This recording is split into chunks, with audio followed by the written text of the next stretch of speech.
Hello guys, good morning. আজকে তোমাদেরকে আমি দেখাবো একটা জিনিস।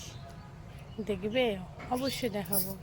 তো আমি কালকে 1.5 মাস পর আমার মার বাড়ি আসছি, মানে মা বাবা আমার দুজনে মা বাবার বাড়িতে। তো আমাদের গ্রামের বাড়ি তোমরা অনেকেই জানো। এই দেখো, ভুট্টা উঠা এখন আমাদের ধান ক্ষেত হয়েছে, ধান লাগানো হয়েছে। আর দেখাবো তোমাদের একটা স্পেশাল জিনিস। এটা হচ্ছে আমাদের পেয়ারা গাছ। দেখতে পাচ্ছ কত পেয়ারা ধরেছে। এই গাছটা এতটাই, গাছে পাতা যতটা থাকবে না তার চেয়ে বেশি ফল ধরে। তো পেয়ারা এখন হয়ে গেছে। আজকে আমি একটু পেয়ারা পেরে খাবো। এই পেয়ারা যবের থেকে ধরেছি তবের থেকে মা বলছে আয় আয় আয়। তো পেয়ারা তো পারতে পারছি না।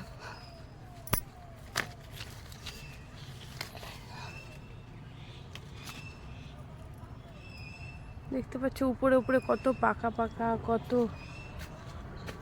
গ্রিন, আর ডিপ গ্রিন হয়েছে। পারছি না, তার জন্য একটা লাঠি নিয়ে যেতে হবে আমাকে। কিন্তু লাঠিতে পারতে গিয়ে যদি পেয়ারাটা অন্যদিকে পড়ে যায় তাহলে তো গেল আমার পেয়ারা। পাকা পাকা হয়েছে, কিন্তু পাকা পেয়ারা খেতে ভালো লাগে না। পাকাগুলো গাছে রেখে দিলাম বাবার জন্য। তা আমি একটা পেরে নিলাম।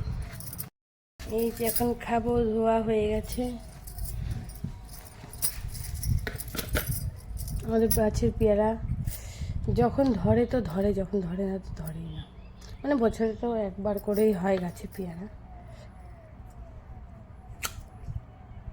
অনেকটাই বেশি পাকা পেরে নিয়েছি, মিষ্টি আছে।